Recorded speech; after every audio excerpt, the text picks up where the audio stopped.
ओम ह्रीं अर्हं ळमोजिनाणम। महान दार्शनिक संत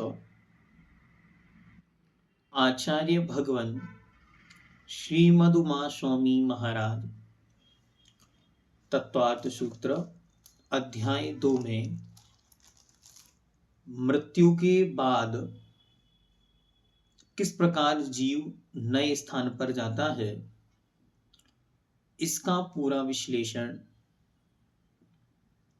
हमारे सामने रख चुके हैं। अब इसके बाद जो जीव मरा है वो उत्पन्न कहाँ होता है, किस प्रकार होता है, जन्म कौन कौन से हैं, योनियां, लिंग आदि के विषय में आचार्य अब अपना मंतव्य रखेंगे। सूत्र नंबर 31 जन्म के भेद। जन्म कितने प्रकार का होता है? सम्मोचन गर्भोपपादा जन्म। सम्मोचन गर्भोपपादा जन्म। जन्म 3 प्रकार के होते हैं। कौन कौन से? तो सम्मोचन, गर्भ और उपपाद। जन्म क्या है? आत्मा ने जो पुराना शरीर छोड़ा, उसके बाद नए शरीर में उसकी जो उत्पत्ति हुई है, नए शरीर को उसने जो धारण किया है, उसी का नाम जन्म है। और वो जन्म 3 प्रकार से होता। पहला सम्मोचन। सम्मोचन क्या होता है? तो माता पिता के रज और वीर के बिना इन्वायरमेंट से, प्रकृति से अपने शरीर के योग्य वर्गणाओं को ग्रहण कर शरीर की रचना करना, इसका नाम है सम्मोचन जन्म। सम्मोचन का मतलब है चारों ओर से, सर्व ओर से ग्रहण करने वाला जो जन्म है, उसका नाम सम्मोचन जन्म है। तीनों लोकों में ऊपर नीचे और तिरछे देह का चारों ओर से मूर्छन, मूर्छन अर्थात ग्रहण करना, इसका नाम है सम्मोचन। और चारों ओर से पुद्गल ग्रहण करके शरीर के अवयवों की रचना करना, इसका नाम है सम्मोचन जन्म। जैसे आप देखते हैं, एक डिब्बे के अंदर शक्कर रखी हुई है। अभी तक डिब्बा बंद था, तब उसमें कोई चींटी नहीं थी। जब डिब्बा बंद किया था उस समय चींटी नहीं थी, लेकिन जैसे ही अब डिब्बा खोला तो उसके अंदर चींटियां हैं। ये कहां से आई? ये कहलाता है सम्मोचन जन्म। तो 1 इंद्रिय, 2 इंद्रिय, 3 इंद्रिय और 4 इंद्रिय जीवों का नियम से सम्मोचन जन्म ही होता है। पंचेंद्रिय जीवों का सम्मोचन जन्म भी होता है, अन्य जन्म भी होते हैं। ठीक है, ये आपको इसलिए आपको याद दिला दिया। जितने भी पेड़ हैं, मच्छर हैं, चींटी हैं, कीड़े हैं, इन सब का जन्म नियम से सम्मोचन ही है। ये अपने योग्य वर्गणाओं को इन्वायरमेंट में से ग्रहण करते हैं और उत्पन्न हो जाते हैं। जैसे आपने बहुत बार देखा होगा कि छोटे छोटे से कीड़े, अब पूरा रूम पैक है, बाहर से कोई आने की स्थान भी नहीं है, और अचानक कीड़े आपकी लाइट में से बरसात होने लगी। ऐसा बारिश के मौसम में बहुत प्रायकर देखने को मिलता है। तो ये क्या है? इसका नाम ही सम्मोचन जन्म है। ठीक है, तो अपनी योग्य जो उन्हें आवश्यकता है वैसा एनवायरमेंट से अवयवों को ग्रहण करके, और जो जीव वहां मरा था वो यहां आके उत्पन्न हो गया, इसका नाम है सम्मोचन जन्म। दूसरा है गर्भ जन्म। गर्भ जन्म क्या है? स्त्री के उदर में रज और पिता के वीर्य, इनका गर्भण अर्थात मिश्रण, गरण शब्द है, उसका अर्थ है मिश्रण से जो शरीर की रचना होती है, उसका नाम है गर्भ जन्म। माता का रज और पिता की वीर्य का जो उदर में गरण होता है, मिश्रण होता है, उस मिश्रण से जो उत्पन्न होता है उसका नाम है गर्भ, और उससे उत्पन्न होने वाले जीव का नाम है गर्भज। तो हम और आप कैसे हैं? ये गर्भज हैं। और बहुत सारे पशु पक्षी जो हम देखते हैं वे गर्भज होते हैं। पक्षी मोस्टली अंडज होते हैं, वो भी उसका भेद इसी गर्भ के अंदर में और भी भेद होते हैं, उनको आगे बतलाएंगे। ठीक है। पंचेंद्रियों में सम्मोचन कौन होते हैं? तो बहुत सारे। मनुष्य भी सम्मोचन होते हैं, त्रियंच भी सम्मोचन होते हैं। मनुष्यों में जो त्रियंच मनुष्य जो सम्मोचन होते हैं वे हमें दिखाई ही नहीं देते, वे अत्यंत छोटे लब्ध्या पर्याप्तक रूप में होते हैं। लेकिन जो सम्मोचन त्रियंच होते हैं वे अच्छी तरह देखे जा सकते हैं। और बहुत विशेष बात, स्वयंभू रमण द्वीप समुद्र में जो सबसे बड़ा मत्स्य रहता है जिसका नाम है महामत्स्य, राघव मत्स्य जिसको बोलते हैं, वह सम्मोचन ही होता है। ठीक है। तो बड़ी बड़ी मछलियां, बड़े बड़े जीव, ये सब सम्मोचन होते हैं। ठीक है, हो सकते हैं सम्मोचन त्रियंच बहुत प्रकार के होते हैं। गर्भ जन्म हमारा आपका मनुष्यों का त्रियंचों का मोस्टली जन्म गर्भज या गर्भ जन्म होता है। उपपाद जन्म क्या है बतलाते। माता पिता के रज और वीर के बिना देव और नारकियों के निश्चित स्थान पर उत्पन्न होने का नाम उपपाद जन्म है। स्वर्गों और नरकों में स्पेशल स्थान होते हैं जिन पर ही जन्म होता है, उन्हें कहते हैं उपपाद सैया। वे उत्पाद के स्थान हैं। तो आत्मा यहाँ मरण करेगी और यहाँ से मानो से स्वर्ग में जाना है तो वो स्वर्ग नंबर 1 में, मानो स्वधर्म स्वर्ग में किसी का जन्म होना है, तो यहाँ से मरेगी आत्मा और वहां पर वो जो उनका स्थान है उपपाद सैया जिसको बोलते हैं, वहां पर जाकर उसकी उत्पत्ति हो जाएगी। और विथिन अंतर मुहूर्त वह अपना पूरा 16 वर्ष के युवक की तरह अपने पूरे शरीर के अवयवों से एकदम युवा की तरह कुमार अवस्था को प्राप्त युवा के समान उठकर खड़ा हो जाता है। इसको उपपाद जन्म कहते हैं। ठीक है। तो ऐसा जन्म देव और नारकियों के होता है, और जिस पर जन्म होता है उसको कहते हैं उपपाद सैया। अब इन जन्मों की कुछ योनियां होती हैं। योनि मतलब होती है उत्पत्ति स्थान, मतलब जहां ये जीव उत्पन्न होगा उसका नाम है उत्पत्ति स्थान योनि। वे योनियां कितने प्रकार की होती हैं? तो ये योनियां 9 प्रकार की होती हैं, वह इस पर बतलाया जा रहा है। इसके अलावा भी अन्य प्रकार की योनियां होती हैं जिनका वर्णन जीव कांड आदि में अच्छी तरह किया गया, तो उसे कहते हैं आकार योनि। तो 3 प्रकार की वो आकार योनि होती है, और ये जो यहाँ पे बतलाई जा रही है ये सामान्य योनि है। ठीक है, देखते हैं। सूत्र नंबर 32, सचित्त शीत संवृतः सेतरा मिश्रास चैकसस्तद्योनयः।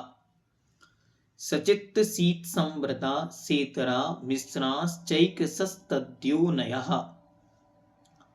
तत् अर्थात वह, योनयः अर्थात योनियां। तत् अर्थात उन सम्मोचनादिक जन्मों की योनियां कौन कौन सी हैं? तो पहले कहते हैं सचित्त, दूसरी शीत, तीसरी संवृत, चौथी सइतरा मतलब इनकी अपोजिट, सा मतलब इनकी अर्थात वह, सहत, इतरा मतलब अपोजिट, इनके अपोजिट सहत। तो अपोजिट कैसी बनेंगी? सचित्त की अचित्त, शीत की उष्ण, संवृत की विवृत। फिर कहते मिश्राश्चई, च मतलब और, मिश्र, मिश्र भी हैं। मिश्र कैसी हैं? तो सचित्त अचित्त शीत उष्ण संवृत विवृत। इस प्रकार ये 9 प्रकार की योनियां होती हैं। ठीक है।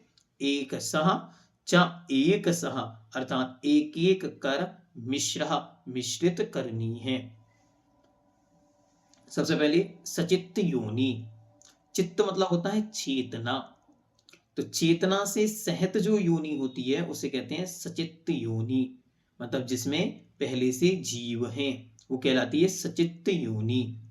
इसके बाद है शीत योनि। शीत है स्पर्श जिसका, उस योनि को कहते हैं शीत योनि, अर्थात उस स्थान पर ठंडक में जो उत्पन्न होते हैं वो शीत योनि हो। समृत, समृत जो किसी के देखने में नहीं आता, ऐसे ढका हुआ स्थान जो देखने में नहीं आ रहा है, ऐसे स्थान पर जीव का जो जन्म होता है वो कहलाता है समृत योनि, ढकी हुई योनि। इसके बाद अचित्त मतलब चेतना से रहित, जीव से रहित जो स्थान है और वहां उत्पन्न होते हैं वो कहलाती है अचित्त योनि। इसके बाद उष्ण, उष्ण मतलब गर्म स्पर्श से जो युक्त है, ऐसे स्थान का नाम है उष्ण योनि। इसके बाद विवृत, खुले हुए उत्पत्ति स्थानों को विवृत कहते हैं। फिर सचित्त अचित्त, तो चित्त और अचित्त दोनों प्रकार के, सचित्त और अचित्त ऐसे मिश्र रूप जो योनि है। फिर समृत और विवृत दोनों प्रकार से मिश्रित है, खुली हुई और बंद दोनों प्रकार की, शीतोष्ण अर्थात मिश्र योनि। इस प्रकार ये 9 प्रकार की योनि होती है। ये योनियां हैं क्या? तो कहते हैं योनि और जन्म में आधार और आधेय का अंतर है, जैसे भूमि और बीज। योनियां आधार हैं और जन्म आधेय है, क्योंकि सचित्त आदिक योनि रूप आधार में समुचन आदिक जीव के आदि जन्म के द्वारा आत्मा शरीर आहार और इंद्रिय के योग्य पुद्गलों को ग्रहण करता है। यहाँ जीव मरण को प्राप्त हुआ, अपने योग्य जैसा उसने कर्म बांधा है, जहां उसे उत्पन्न होना है वैसी योनि की ओर वह चला जाता है। फिर उस योनि में जाकर के ही वह अपनी पर्याप्तियां पूर्ण करता है। शुरू यहाँ कर ली रास्ते में, फिर वहां जाके पूर्ण करेगा और उसके योग्य अपने शरीर को बनाएगा। उसके आगे का सारा काम इन्हीं योनियों के माध्यम से होता है। इसके विषय में सर्वार्थ सिद्धि ग्रंथ आदि में खूब विस्तार से चर्चा है, किसके कौन सी योनि होती है, किस योनि में किस प्रकार का जन्म होता है, आदि आदि प्रकार से दी हुई है। ठीक है, तो वहां से आप विस्तार से देख सकते हैं और उसका लिंक भी हम आपको डिस्क्रिप्शन बॉक्स में दे देंगे कि किन जीवों की कौन सी योनि होती है, तो आप उसको देख लेना। यहाँ पर इसी हम पर्याप्त रूप में मानते हैं। अन्य ग्रंथों में 84 लाख योनियों की भी चर्चा आती है, तो वह भी अन्य प्रसंगों में उसकी चर्चा हम लोग करेंगे। ठीक है, आकार योनि के विषय में भी जीवकांड आदि में 3 प्रकार की आकार योनि बतलाई है। एक पहली है शंखावर्त, दूसरी कुरुमुन्नत और तीसरी वंशपत्र। शंखावर्त शंख के समान आवर्त अर्थात घुमावदार जो होती है, इसमें गर्भ नहीं रुकता, यह चक्रवर्ती की पटरानी की होती है, इसमें गर्भ नहीं ठहरता। दूसरी है कुरुमुन्नत। कुरुमुन्नत कैसी होती है? जो कछुए की पीठ के समान ऐसे उठाव को लिए हुए होती है, जो उसमें तीर्थंकर बलभद्र आदि महापुरुषों का जन्म होता है। तीर्थंकर के जो जन्म होता है, मतलब तीर्थंकर की माँ के इस प्रकार की योनि होती है। विशेष योनि से युक्त में ही उस स्त्री के द्वारा ही तीर्थंकर का जन्म होगा। और इसके बाद वंशपत्र, इसमें शेष सभी गर्भस्थ जीव उत्पन्न होते हैं, ये बांस के पत्ते के समान इस प्रकार से होती है।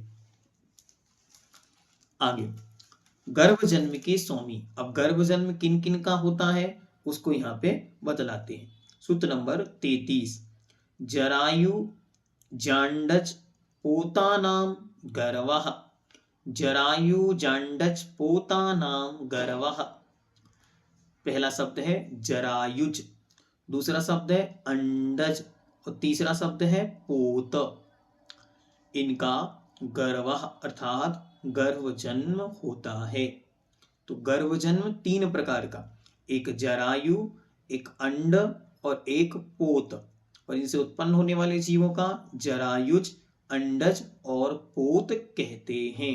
मतलब ये जीव माता और पिता के रज और वीर के गरण मिश्रण से उत्पन्न होते हैं, लेकिन ये अलग अलग स्थितियों वाले होते हैं। कैसे होते हैं? तो पहले हैं जरायुज। जरायुज कैसे होते हैं? तो जन्म के समय जिन प्राणियों के शरीर के ऊपर एक विशेष प्रकार का जाल, रुधिर मतलब खून और मांस की खोल लिपटी रहती है, उसे जरायु या जीर कहते हैं। थैली जैसी होती है, उससे जो उत्पन्न होता है उसे जरायुज कहते हैं। जैसे गाय, भैंस, मनुष्य वगैरह का जन्म होता है। ठीक है, हम लोग कैसे हैं? जरायुज जन्म वाले हैं। फिर अंडज। अंडज, यह अंडा नख की त्वचा के समान कठोर, गोल और जिसका आवरण शुक्र और श्रोणित से बना है। जो माता पिता की वीर और रज है, उसी को शुक्र और श्रोणित बोलते हैं। उसके माध्यम से, निमित्त से एक खोल जैसी बनती है, व्हाइट कलर का आवरण।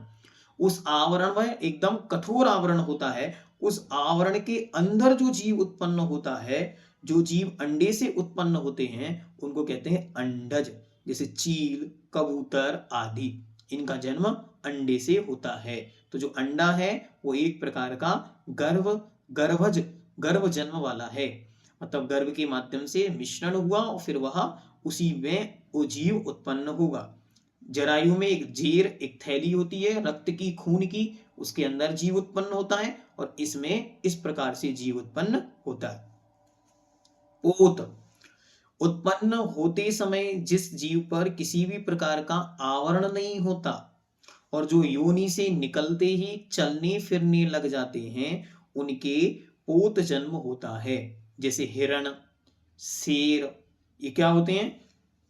जन्म लेते ही घूमने लगते हैं। इनके शरीर पर कोई जेर नहीं होता, आवरण नहीं होता और अंडा भी नहीं होता। इस प्रकार से जन्म होता है। आपको व्यवस्था बताई जा रही है कैसे कैसे उत्पत्ति हो सकती है। जहां जिस गति में, जिस प्रकार की आयु का बंद करेंगे, उस प्रकार का जन्म आपके होगा। इसलिए टेंशन नहीं लेना कि हमारा क्या होगा, क्योंकि कल इस विषय में खूब अच्छी तरह आपको बतलाया जा चुका है। आगे अब कहते हैं उपाद जन्म किनके होता है? तो कहते हैं सूत्र नंबर 34, देव नारकाणा मुक्पादः। देव नारकाणा मुक्पादः, देव और नारकियों के उपादः, उपाद जन्म होता है। देवों और नारकियों के उपाद जन्म ही होता है। उपाद जन्म के विषय में हमने आपको पहले हिंट किया, कैसे होता है बतलाते। स्वर्ग और नरक में जन्म लेने वालों के लिए विशेष नियत स्थान होते हैं, स्पेसिफिक रीजन होता है, वहीं पर उनका जन्म होता है, उसे उपाद स्थान कहते हैं। देव नारकियों का शरीर लघु अंतर मुहूर्त में ही संपूर्ण होकर उपाद जन्म होता है।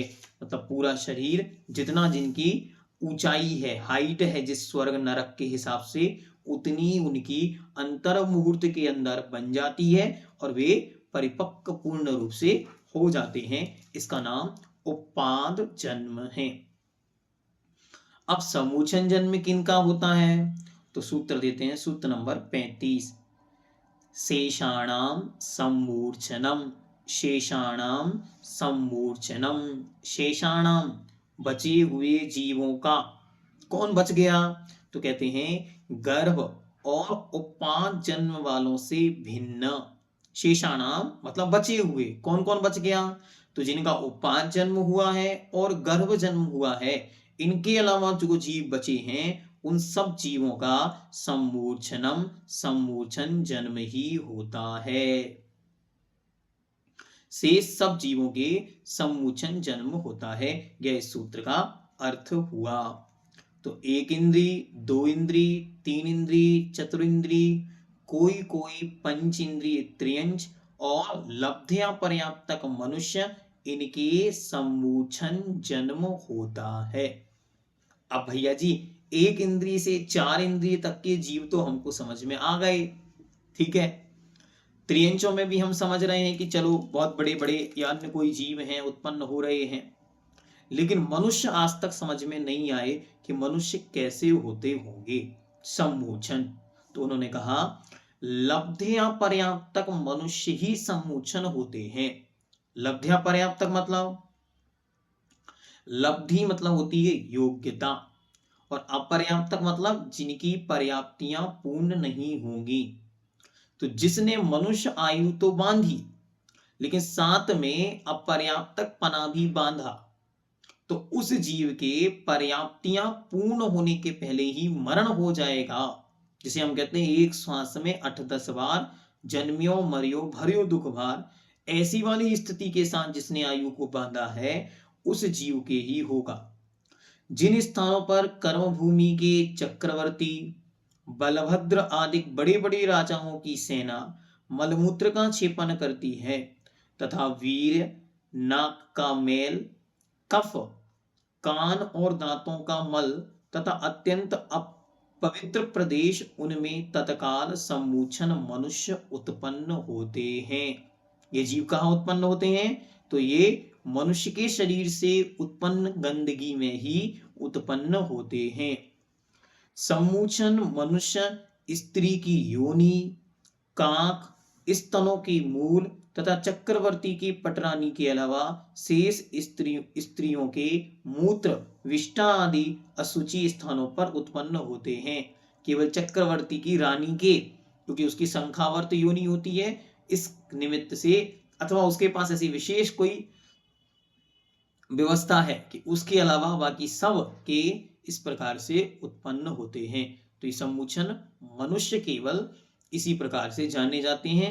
अन्य सम्मोचन मनुष्य नहीं होते, ठीक है, कि हमारे आपकी तरह कोई बड़ा सम्मोचन मनुष्य हो, नहीं। ये अत्यंत सूक्ष्म होते हैं और बहुत छोटे समय के लिए उत्पन्न होकर वहीं पर मरण को प्राप्त हो जाते हैं।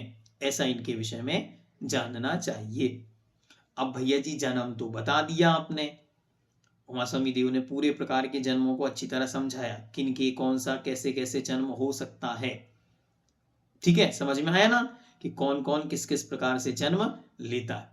अब एक प्रश्न हमारे सामने आ गया, इन जन्मों में शरीर कैसे कैसे होते हैं, ये भी तो प्रश्न बनेगा।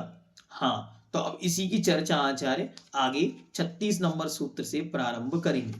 तो अभी तक हमने जो जन्म के विषय में देखा उसको एक बार रिवाइज कर लेते हैं। तो सूत्र नंबर 21, 31, 31, जन्म के भेद। जन्म 3 प्रकार का, सम्मोचन, गर्भ और उपपाद।